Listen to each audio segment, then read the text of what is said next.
Welcome to the Marketing Plan Podcast, where you'll find expert marketing advice for business owners and marketers who want real results. We bring you industry experts that give you advice on how to create more buzz around your brand. So buckle up and turn up the volume, because here comes our host, Sherry Benelli. We're gonna take on the world. Welcome to another episode of the Marketing Plan Podcast. I'm your host, Sherry Benelli, and today we are excited to have marketing guru John Jantsch with us. John is a marketing consultant, a speaker, and a best-selling author. He has written the Duct Tape Marketing, the Referral Engine, and he has a new book out called The Ultimate Marketing Engine. And we're going to talk a lot about that book today, some of the strategies that he has come up with to help marketers like us help clients grow their businesses. So welcome, John. Thank you so much for being here. Oh, it's my pleasure, Sherry. So I always like to start out the podcast by asking kind of a fun question, kind of a little difficult question. So when it comes to books, do you prefer electronic books or physical books? I have a lot of both. I prefer actually physical books when I'm reading a book that I want to enjoy. I feel like it's an analog activity, frankly. Okay. However, I'm very practical in that, when I travel, I can take 200 books with me, right? And so I do the Kindle thing quite often. But when it's a book I really want to consume and enjoy, I'll tell you a little tip that especially a business book where I'm really trying to gain some knowledge from it. I actually will listen to the audio version while I read. And I just find that I retain so much more and I can get through it faster, actually, that way. So I generally, if there's a book I really want to dive into and maybe reread, I'll buy both versions, the audible version as well as a print or Kindle version. Great. Awesome tip. I kind of thought you were going to be saying that answer, but I just thought because we both love books so much, I figured I would ask you that question. Yeah. So good. So could you tell us a little bit about how you got started in marketing? I know you've been in the business for a very long time. So just give us a little idea how you got started.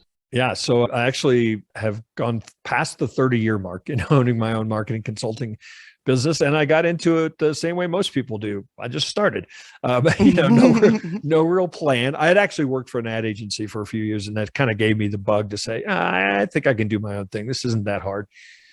Like a lot of people, I went out there and hustled whatever work I could get. So I had big clients, little clients, big projects, little projects. I did find that I enjoyed working with small business owners probably more than anything else. But they were really difficult to work with. They had the same challenges, never the same budgets or even attention spans. And that's really, it was kind of a moment of clarity where I decided, look, if I'm going to work with small business owners, I have to develop a way where I can walk in and just say, look, here's what I'm going to do. Here's what you're going to do. I don't care what you say you think you need. Here's what we're going to do. And here's what it costs. And that ultimately was the genesis of Duct Tape Marketing, the name. Once I created this system, almost thought of it like I was turning marketing into a product. I thought, well, I've got to give it a more product-y kind of sounding name. And that's really where Duct Tape Marketing came from. The term itself seemed to resonate so well with small business owners that eventually it just became it became my website. It became my podcast, became the name of my first book. It's ultimately the name of my business now. So it really started though as more of a product name. Awesome. That's great. So it sounds like you experience the same challenges that sometimes I experience with small businesses where budget is a concern for a lot of those small businesses, especially in the beginning. I mean, now obviously you're recognized and, people know what they can expect with you and you can charge higher prices. So how did you overcome those low budget local businesses that didn't have a lot of money? How did you overcome those challenges to show that you can really provide that worth? And marketing is something that every business needs. Well, I think the first thing you have to figure out is how are you different than everybody else? The term marketing consultant is a very large bucket of people. So unfortunately, the perception is that, if you do marketing and they do marketing and they do marketing, well, I just have to figure out which one of you is the cheapest because we all look the same. And so creating some key point of difference that makes you almost incomparable in some ways to what you would see as competition is one of the first keys to raising your prices. Obviously, you get some success and you could start pointing to results. I mean, that's another way, not only to justify it, but for you to get the posture. Because quite frankly, Sherry, a lot of this whole price issue is in our heads. We don't think we deserve it. We can't imagine somebody would pay it. They said they only have X. Well, the next time you go out, and I tell people to try this, the next time you go out and somebody says, hey, how much is that going to cost for you to get that result? Just come up with a number and double it and just see what happens. Because experience tells me that in a lot of cases, if you've done a good job of showing how you're different, if they've enjoyed, getting to know you and what it might be like to work with you, there might be a number that they can't stomach, but quite often it's a lot higher than we think it is. Mm-hmm. And I think we get caught up in this, well, gosh, if I don't get this client, what's going to happen tomorrow? But, just start trying it. Just start raising your prices. As you know, I have a network of independent marketing consultants that license our methodology and collaborate, quite frankly. And one of the first things we were able to quite often convince folks who've already started their business to do is to raise their prices, because in some ways, they feel like now they have the tools that, make them more confident to go out and do that. But a lot of it's just in our heads. Mm-hmm. No, and I agree with you too. I mean, and also I think some of it is regionally based. So for instance, I would charge a lawyer in California the same amount that I would charge a lawyer in Iowa. And one of my brother-in-law actually runs a branding agency in Chicago. And he's like, what are you doing, Sherry? In California, they pay way more, and I'm like, God, I didn't even think about that. So, I mean, in some cases, that kind of impacts things as well, too. Yeah. So, I mean, I agree. I think sometimes we discount what we are able to offer people, and then we just kind of grab whatever we can get instead of really pricing what we should. So that's great. Those are great tips. Thank you so much. So you have a new book out that's called The Ultimate Marketing Engine. And I'd really like to talk about some of the strategies that you have in that book. I mean, obviously you have a ton of things, so we'll probably go off in different paths, but what prompted you to write another book about marketing? Well, so the honest answer that I have to tell people is that my publisher gave me a contract. Okay. So I was on the hook to write another book. Actually, if people know my journey, this is actually my 7th book. I've written 6 books really to date that are mostly about marketing, some very deep aspect of marketing. 2 years ago, I took a side journey for me and wrote a more personal book called The Self-Reliant Entrepreneur. That had nothing to do with marketing. Actually, I knew I would come back and write another marketing book, but I needed that break, quite frankly. I've written somewhere in the neighborhood of 2 million words on the topic of marketing between my books and blog posts and things of that nature. And so at the time, 2 years ago, I didn't feel like I had much more I wanted to say. But I knew I needed to write another book, and my publisher was like, when are you going to write another book? And I signed the contract on March 15th, 2020. I'll just give you a few seconds to think about what we were all doing on March 15th, 2020, right? The world was coming to an end, or so we thought. And so, I was like, gosh, dang, what am I going to write about now? I mean, and nobody wants to read how to market in a time of pandemic, right? Right. Especially now, they don't want to read that. And so what really informed this book was what I started seeing happening with many of my clients. Some people were just in the wrong industry, wrong place, wrong time. I mean, they struggled, but a lot of my clients actually not only survived, they thrived. And the common kind of trait that I saw was that in most cases, they were very meaningful in the lives of their customers. Their customers didn't want them to fail. They wanted them around. They enjoyed being a customer of that business. And, I think that it just shone such a bright light to me on something that has always really been true, but maybe we've gotten away from a little bit over the last few years. And that is that, the idea of, that we build our business, the ultimate marketing engine, is a successful customer. What if we actually focused, more on transformation of our customers and less on transactions? And that's a great deal of what I put into this book. And I, while a lot of people might fundamentally go, oh yeah, okay, that makes sense. I like that. Be customer centric. We all say things like that. Right. We've actually built what I think is a very practical tool that will allow you to actually focus on taking your customers from where they are today to where they want to be, not just focus on fixing today's problem, yes, we're going to fix today's problem, but we're also going to show you what's possible. We're also going to show you, why you're going to want to be a customer for life as we kind of guide you on this journey. So the tool and we can talk as deeply as you want about it, but I call it the customer success track. And it's something that sort of unknowingly we had built for our business and taught people how to do for marketing. And so if you get the book, the good news is I built a companion site. You can get all kinds of resources to go along with the book. So you'll have our complete customer success track for marketing. But my real goal in bringing this idea to the world is that I think it's an innovation that pretty much any business can adopt. And if you do, it will not just change your marketing for your business. I think it'll change the entire way you view your customers and the entire way you view your business. So this isn't just for an agency. This is for any company that has like a marketing department. They can use it for any of their customers. So that's brilliant. So for our audience, John's just not talking about digital marketing agencies or branding agencies. He's talking about you, business owners and marketing people that are working within companies. You can use this to help your customers too. And to help your business grow too. And, I think with your customer success track, one of the strategies I think is to uncover the real problem of your customers. Did you want to talk about the other 5 steps? Yeah. So I started, step number 1 is map where your customers are today and where they want to go. And that's where I bring you the whole customer journey conversation. And I also bring you the idea of the customer success track. In reality, steps 2 and 3 should come before 1, but step 1 is really, it's probably the big idea of the book. And I hate those books that you find the big idea, like in chapter 8, right? I wanted to really say, look, here's what this book's about. In fact, I think sentence 2, paragraph 2 is the ultimate marketing engine is a successful customer. So I really kind of boil it all down in the simplest terms right there. But steps 2 and 3 are very closely related. Step number 2 is uncover the real problem that your business solves. I love to get a reaction from any audience I talk to by starting with this statement. Nobody wants what we sell.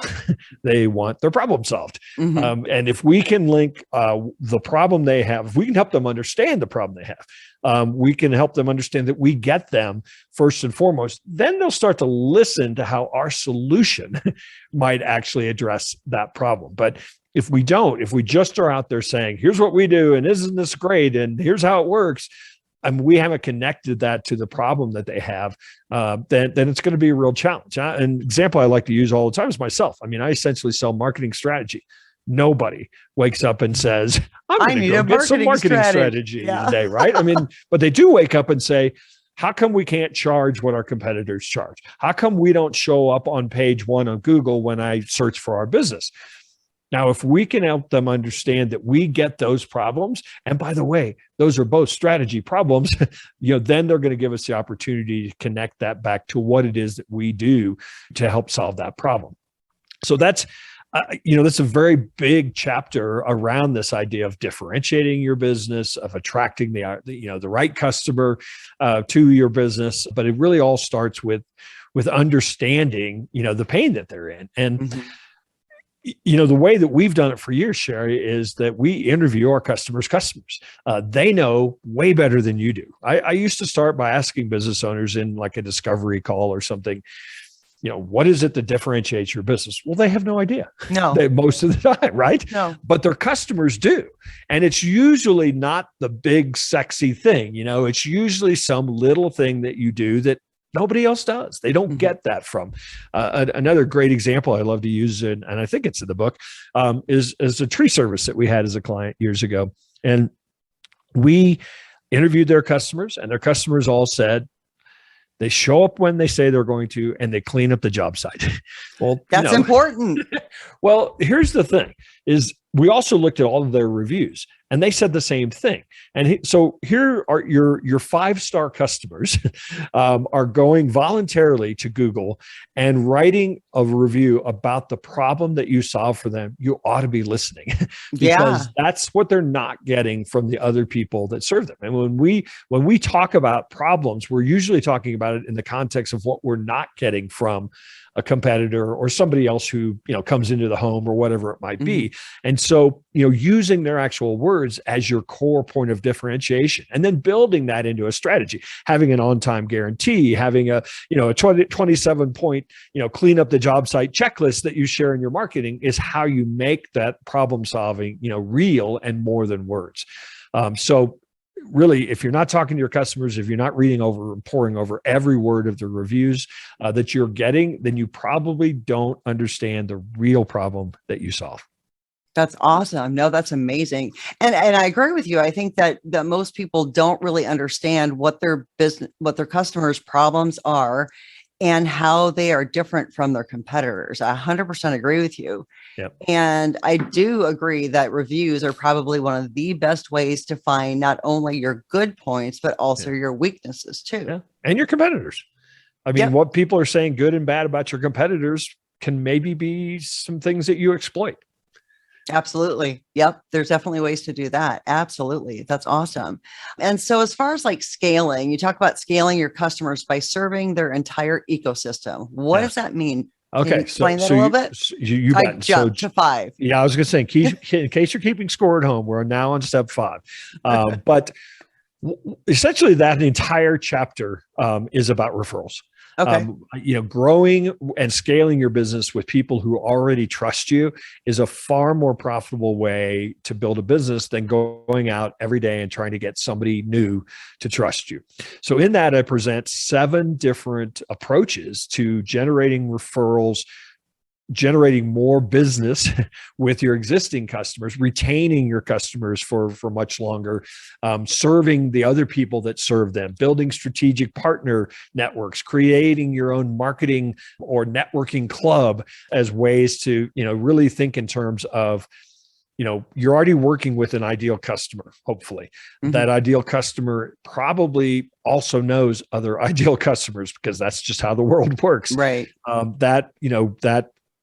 That person going to you and saying, "Oh, you need to hire Sherry. She's great." Don't even think about it. I mean, you move through the customer journey and the sales cycle so much faster, by doing that. Probably somebody comes to you by way of referral. Probably price has gone down the list because risk has been removed in a lot of ways, right? And so the idea that I might pay you a premium feels a little safer to me because you referred. There's just so many reasons to make that, once you understand who makes an ideal customer, once you understand how you're different, the problem you really solve, scaling your business by focusing really all of your attention on your existing customers, helping create a customer success track so that you retain them forever, is really what this book's all about. It's frankly a great big strategy book that has a workshop wrapped inside of it.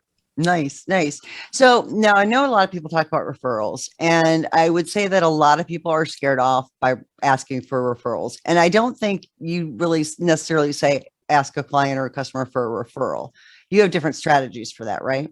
It's not just, hey, do you have like 5 businesses in mind? Yeah. Not that's silly, right? Yeah. Obviously, that's the way that so many people do it. And that's what kind of scares them off because frankly, it's not done in the context of when and how and why somebody would do that, or even if they even agreed to do that. So yes, asking is key. But how and when you ask is probably more important. One of the strategies I've used for years, I've taught hundreds of people, is that make it part of your sales process. When you're actually still talking about a deal or a proposal that you're going to do with somebody, add in there a line like, "We know you're going to be so thrilled with what we agreed upon today that at the end of 90 days, I'm going to come back and I'm going to make sure you're thrilled. And then I'm going to ask you to introduce this idea to 5 other people who need to get this awesome result as well." Mm-hmm. Now, typically at that point, you've basically said, "I know you're going to be thrilled. I'm going to make sure you're thrilled. And then I'm going to give you the opportunity to share this value with others." At 100% of the people will say, "Okay, yes." At that moment, now you have to make sure they're thrilled. You have to have a process to go back and review the results and to collect those names. But they've essentially agreed ahead of time that they will be a referral partner. Obviously, having that expectation set in place, having ways for you to stay top of mind, taking your customers who do already refer business to you and kind of creating a whole club for them, champion events for them, doing something special for them. These are all the ways that you really amp up your referability, but also give people the opportunity. I mean, let's face it, I think we all want to refer business. We all want to talk about businesses that surprise us, that exceed our expectations. But our job as the business owner is to make it easy for people to do that, is to give them tangible tools to do that. Make sure that you're there when, in their mind, when that friend says, do you know anybody who, can help me with X? And so it just has to be an intentional process. Most businesses today actually get some, if not the majority of their business, by some form of word of mouth or referrals, but it's all accidental. And what I suggest is there are some ways to be very intentional and really proactive about making referral generation maybe close to 100% of your new business. Very smart. Well, I know there are studies, especially by Bright Local, and I don't know the latest statistics, where, a high percentage of people, if you just ask them for a review, they'll leave it. And I'm assuming it's probably the same way with regard to referrals, especially if they already trust you and they're already happy with the work that you've done. So it probably follows those same principles. It really does. I mean, obviously some industries, there are businesses, people don't like to talk about the fact that they actually use or do, not everybody says, oh, you should see my therapist or my tax attorney because I have problems with the IRS or something like that. Yeah. And so there are some strategies, quite frankly, to make that easier for people as well. So in those instances, what that business needs to do is not rely on somebody saying, okay, you should use this person, but actually putting tools in their hands, giving them opportunities to bring people to events, where it's sort of an implied referral, but it's really more of an introduction. Got it. Okay. That's brilliant. So one of the things that I think is important, and I know a lot of people talk about, but they don't actually do, is think about like buyer personas and customer journeys. Would you mind talking a little bit about how important those two strategies are? So I'll tie them into a couple steps. So step number 3 in the book is narrow your focus to the top 20% of your ideal customers. That's essentially what I'm saying, is to really understand not just buyer personas. I think sometimes buyer personas can be a little limiting because they do focus so much on this industry or this job title, or like all those people are alike. Anybody who does this job in this industry, it has exactly the same wants, needs, cares, behaviors, beliefs. And I think that's one of the challenges with that thinking in many cases. And so one of the things that exercises that I put people through in the book is to definitely help them understand who makes an ideal customer, is we actually have them rank their customers by profitability. Okay. And that's not necessarily always revenue. Sometimes big customers are less profitable. But what we know about, generally speaking, about profitable customers is that they probably have the right problem. You probably were a match for providing that solution. You were a good fit. The way you worked, your processes, all worked. Then we'll throw in a bonus. Take that group and find those that already refer business to you, or at least talk about you or evangelize your business. Figure out the common characteristics in any group of people that meet, that are profitable and also refer. And you've probably got a very good profile of who you should go after. Now, I also have, a lot of times that's just going to define kind of the demographics, of the business. But where it gets really magical is when you can start to understand their behaviors. Okay. So I have 3 buckets. Every business needs to understand, the attributes or behaviors somebody must have. I mean, if you're a remodeling contractor, somebody must have a home, right? Or they must live in a geography. But unfortunately, that's where so many people stop. And so one of the things, if you stay in business for any amount of time at all, is you'll realize that there are certain things that are nice to have as well. So sticking with my remodeling contractor, generally speaking, remodeling contractors will tell you it's nice to have dual income families, that they're remodeling for. They entertain a lot. They don't have time to do it themselves. They really, they have the income to get somebody else to do the work. It's not a deal killer if they don't, but it's a nice to have, and you start recognizing. And then the third bucket is really what I call ideal. What are some of the attributes of that homeowner that you've learned over time, like they have a certain sense of style, or they have a certain hands-on or hands-off approach. I mean, there's things that you start to learn. And I'll tell you another example for us in my business. I learned long ago that a small business that was also involved in their community, very involved in their industry, served on like the chapter of their industry, committees or something. What we found is that was a good marker of a couple things: that they were in it for the long haul, and that they believed that investing in their business was important, because marketing at its best is an investment. Most business owners try to see it as a cost. And so if we can find that business owner who sees it as an investment, that strategy makes sense to them, that the long game makes sense to them. So we were able to understand the demographics, like what they must have.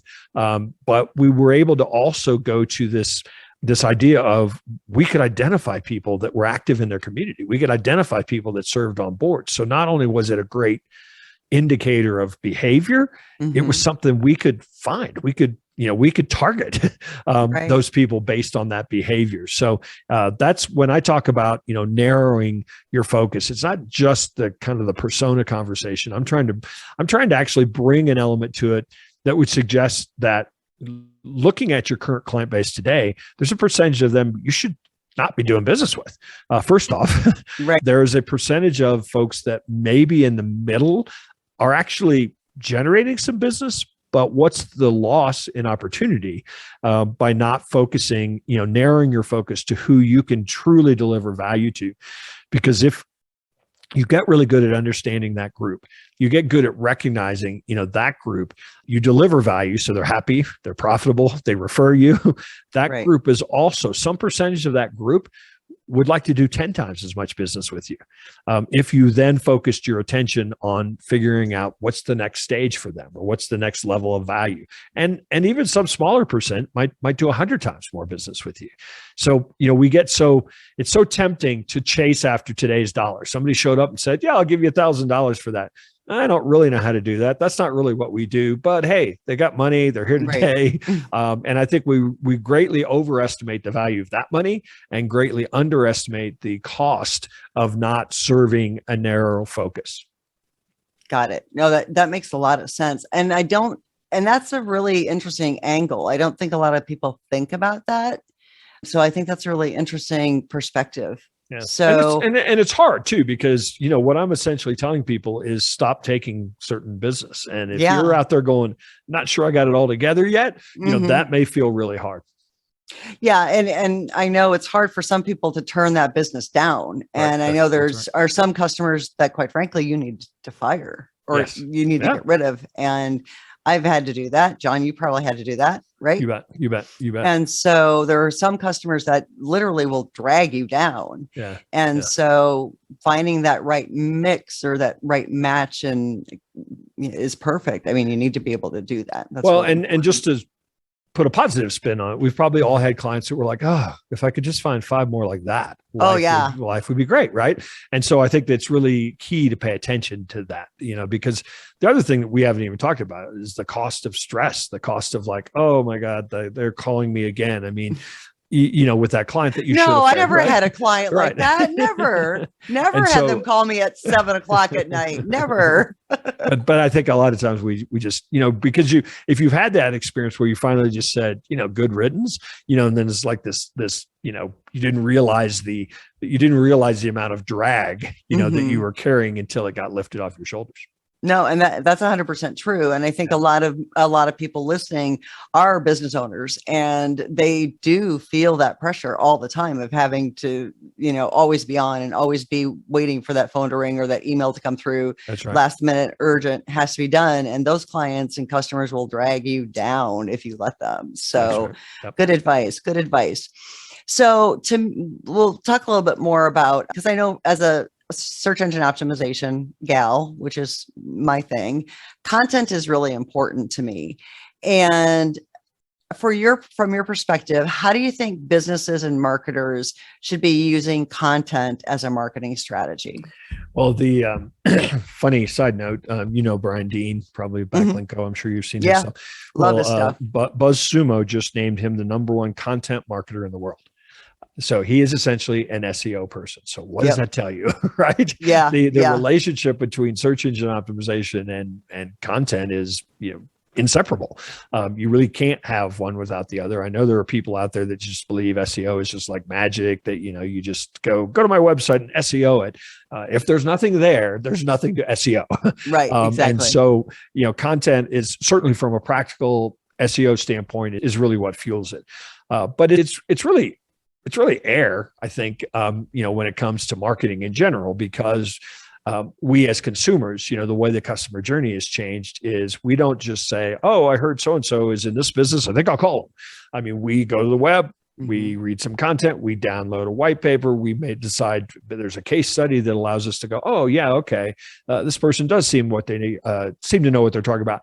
Now I'm going to call them. And I think that lacking all of that, we're never really going to get on the customer journey at an early enough stage, because they will have found somebody else who was providing value, who was educating them, who was answering the questions that they have, at each stage of the journey. So whatever form it takes, I think we have to realize that we need problem solving. We need people to understand that we get, what their challenges are. We need content that allows them to kind of dip their toe in the water and start saying, oh, let's look here, without making much of a commitment. Maybe I don't even have to give you my email address, but I can start deciding if I like what I see. And then certainly, if we're going to spend any time at all, we're going to want to see some trust signals. We're going to want to see content that we think is deep. We're going to want to see social proof. We're going to want to see, other people, sharing your content. And then, I think most people think the purpose of content is to get somebody to buy. Certainly it plays a great part or great role in all the stages of the customer journey to that point. But I think where the real miss for a lot of folks is we need onboarding content. We need content that communicates, what's next. We need content that teaches people what else we can do for them. We need even content plays a role in referral generation when you go as deep as I do into that topic. So content powers every stage of the customer journey.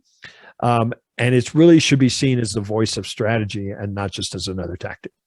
Yeah. So you recommend that no matter what type of company you have, content needs to be part of their strategy, right? Yeah. And not just another blog post. I mean, It needs to actually be focused. Like, what's the intent? Anytime you start to think about creating a video or a social post or a blog post, you should be at least asking, what's the intention for this content? What do I want somebody to do? What questions or objectives am I answering, with this content, rather than just saying, oh, it's Monday, I better write another blog post. Right, exactly. And I know that with the way Google's algorithm is changing, there's really going to be even more of a push for quality content that kind of leads customers down a path of discovery. Everything, there's going to be more of a push for original content, original photos, everything like that. So And I think, whatever they're calling it today, quality score, engagement's going to play a big role in what they call quality. So it's the shares, it's the clicks inside of it, it's the dwell time. I mean, those are all things that they're going to play a big role in helping them determine what quality means. Nope, absolutely. I 100% agree with you. 100% agree with you. Now, another thing you talk about in your book is the marketing hourglass. Yeah. And so I think that's a very interesting idea. Can you tell us a little bit about the various stages of the hourglass and why they're important? Sure. So let's unpack what it is first. If you think about what I'm really saying is this is my answer to a well-worn marketing concept called the marketing funnel. The idea is you get a bunch of people at the top, squeeze a few out while all the marketing's done. And there's nothing inherently wrong with that. In fact, the top of the hourglass shape is, if you look at it, sort of like right. And we do have to get some percentage of the market out there to know about us, and a smaller percentage to realize they're an ideal customer. But the objection I have is for many people, that's kind of where it stops. And I think the real opportunity, as I've implied at least a couple times today, is after somebody becomes a customer to do more with them, to retain them for much longer times, to actually turn them into referral sources. And that's really the job of marketing as well. So my marketing hourglass then has 7 stages, and they are know, like, trust, try, buy, repeat, and refer. And what my contention is, those I've intentionally chosen those names because I think that they are behaviors that we all want to participate in with the businesses that we do business with. I mean, if we have a problem, we need to know who's out there, who can solve that. And then the first thing we do is we kind of what people might call the smell test. We go to their website, we go, was that built in the 80s? Did it load fast? Do they seem to be talking about me? We make that snap decision. We want to like them before we're going to make any move. And then, as I mentioned earlier, then we're going to start saying, okay, who else likes them? Or, who else have they gotten a result for? Can they prove that they're, somebody that's an authority in this space? We want to develop a level of trust before we really expend any time. And then, I don't know about you, but I like it when I can try what it might be like to work with somebody. And that's not just a low cost, 30-day software trial. I mean, think about it. When somebody picks up the phone and calls a business, they may not think, let's try them out, but that's what they're doing. And so, what are we as marketers doing to intentionally make sure that every time somebody is trying our business, it's a good experience? And then, of course, I think we all like to buy. We've all been disappointed when we've made purchases. And so, what are we doing to make sure as marketers that experience, what's our transaction look like? Have you even looked at what your website looks like lately when somebody's trying to, buy from you? What's the onboarding look like? What's the communication process look like? I mean, I think we all want to have that buying, that buying experience stay high. And then, most of us, once we find somebody that meets our needs, I mean, you get a dentist you like, you don't think, oh, it's time to get my teeth cleaned. I think I'll go out and price shop around. Right. I mean, we want that convenience. Hey, check that one off the box. I don't have to mess with that anymore. I just go right back to them again. And then I think as human beings, we're wired to refer people. I think we're wired to talk about experiences and businesses that exceed our expectations. So our job really, I think, as businesses is to guide that behavior. I mean, it's no longer about creating demand in this linear, sort of funnel path. It's really more about guiding the journey, guiding these behaviors. And I think that you can build lots of processes. You can build lots of campaigns. You can certainly use content, for each of guiding people for each of those stages, because one of the things, the way in which somebody goes through a journey, the way in which somebody finds a business, like ours, a lot of those touch points are out of our control today. I mean, totally. Quite often people have made a decision about a product or a service or a professional they're going to engage before we even know that they're on that journey. True. And so, our job really then is to just intentionally look at each of those stages, understand the questions and objectives somebody might have as they move through those stages, and then do the best we can at building processes and campaigns and content that really addresses what we think those questions are. Got it. No, that's very interesting. It totally makes sense. I mean, you're right. The funnel kind of stops abruptly. So no, I like that strategy. I think that's very unique. Absolutely. That's very cool. So can you think of any other marketing tips that, people should be aware of, or any other brilliant ideas that you have on the top, off the top of your head? Oh, hasn't everything I've said been brilliant today? It's all been brilliant. I'm just trying to think if there's anything else that you can think of that might be very interesting to people before we kind of wrap things up today. Because I'm telling you, I love everything that you talk about, John. I really do. I mean, you are probably one of the most inspirational marketing people that I know, and I respect you so much. So everything you say is awesome. So I just was wondering if you had any last minute advice. The problem is, as you can tell, and as your listeners can tell, I just lay it all on the table. I don't hold anything back. So, a lot of times a very common journalist question is there anything I should have asked that I didn't? And I'm like, well, I just show up and say it all. So I can't think of anything you should have asked. Okay. How about let's tell people where they can find out more about the book? There you go, John. How can people find out more about the book? So there is a website for just the book itself called theultimatemarketingengine.com, just like the title of the book. And you can get a couple free chapters there if you want, just to dive in a little bit before you make a purchase. Obviously, you can, all the ways that you purchase books are listed there as well. And if you just want to find out more about what I've been doing the last couple decades, you can just stop on by ducttapemarketing.com, and that's DUCTTAPE marketing.com. Awesome. That's great. And I do have one last question that I like to ask people before we leave.